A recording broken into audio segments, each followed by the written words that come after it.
our brothers and our sisters, believers in Christ, and those who do not even follow our faith, regardless of their religious affiliation, cultural and social affiliations, are suffering.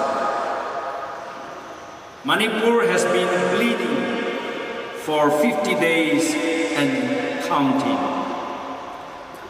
There seems to be no one, be it the state government or the center, taking seriously to bring the wounds to healing. As we are gathered here to stand in prayer,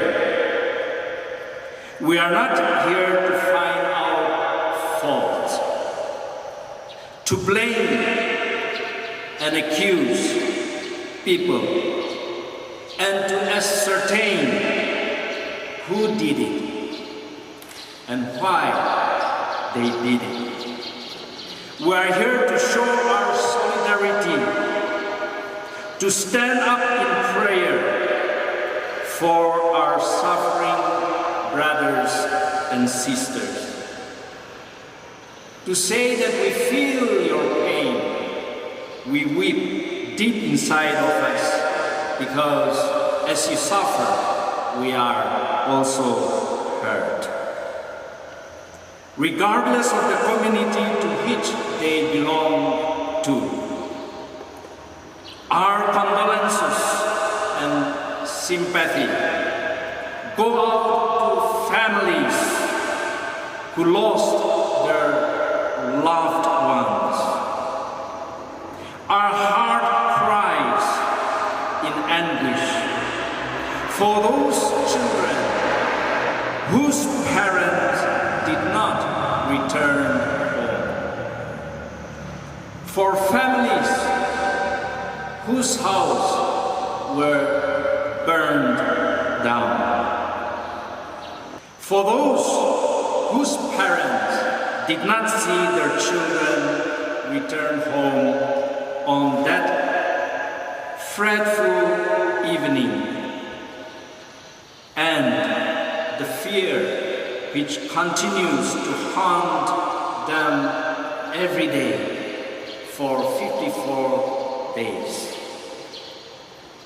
To mothers and children, and to families who are rendered homeless and are now in relief and shelter camps, up on the mountain and down deep in the valley. For those who have fled from the comfort of their homeland and are now scattered in different regions and beyond. We stand with you in our prayer. Our heart goes out to the suffering people whose life continues to be uncertain at this stage. The conflict has been going on for too long. Along with the rest of the world, we wonder when this act of violence is going to come to an end. Every day we wake up with fresh news of clashes and exchange and counter-exchange of defense and offense. We end our day with the hope that somehow the act of violence will come to an end and peace will be restored. The utter despair felt by the common people, the fear and the uncertain life situation in which they live is of grave concern. We wonder if the authority of the state has lost its power, reducing the state into a statelessness, lawlessness. We see that law and order has no meaning today for our brothers and sisters, for the community. As we stand in prayer for our neighbor state and her people, we place our concern before the people in authority to restore peace. Let me, on behalf of those of us gathered here tonight, list out a few things as our prayer concern, so that the world will know that we are not silent. Number one, it is most unfortunate that church buildings and properties have become the target of the conflict. Targeting a particular religion should not be made the face of this conflict. There is a bigger, more complex issue which people in authority must address. Number two, the root cause of the conflict must be openly addressed with sincerity to find out a solution, lest it becomes too late. Number three, the government of the day must act precisely and with precision to ease and cease communal violence. Equal protection should be accorded to all communities in the state. The government machinery should be used to protect the weak, the marginalized, and it must be dispensed judiciously for the benefit of everyone.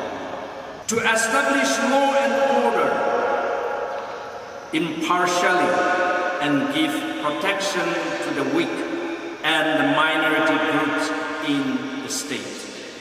Number five, we also urge the central government to act and build confidence in the minds of the common people and the minority groups whose lives and existence are threatened with this conflict. The loud talk on the rooftop and the silence in the kitchen can be misconstrued, and therefore it is time for the central government to intervene and start building peace and confidence within. Consultations are being held too often without action, and this delay tactic is causing precious lives every day.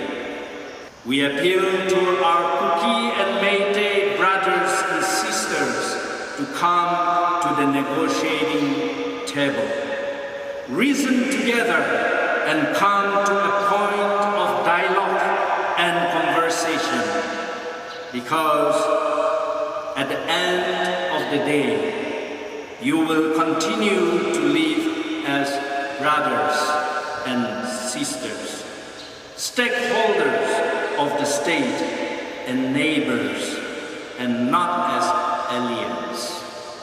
Number 7, we appeal to the conflicting parties to establish brotherhood through mutual respect and love for each other. Number 8, and the last point, shun violence and stop spreading hatred and propaganda. Violence will beget violence, hatred will beget hatred, and the cycle will continue unless we put these to a dead end. As we light the candle in prayer, may we do so remembering the families who have lost their loved ones, that God will comfort them. Let us also pray for the people in authority so that they will act without delay and establish confidence and peaceful coexistence will be established soon in the state. And as we return home, let us continue to pray that God will intervene and that peace will once again be exhibited in Manipur. Lastly, we appeal to our brothers and sisters to choose the path of healing and embrace each other once again and live in peace as you have done centuries before the unfortunate turn of events. Seek the path of peace and live peaceably with one another. In conclusion, may I encourage our brothers and sisters and the persecuted church in Manipur with the reading from Psalm 23. I will read from King James translation.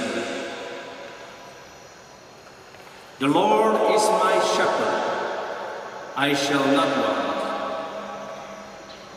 He maketh me to lie down in green pastures.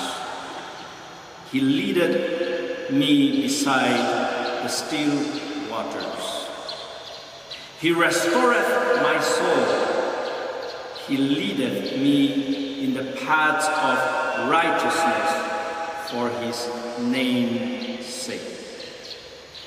Yea, though I walk through the valley of the shadow of death, I will fear no evil, for thou art with me, thy rod and thy staff, they comfort me. Thou preparest a table before me in the presence of mine enemies. Thou anointest my head with oil, my cup runneth over. Surely goodness and mercy shall follow me all the days of my life, and I will dwell in the house of the Lord forever. May God intervene and help to bring healing to a state that has been bleeding to close to 2 months now. God bless us all. Amen.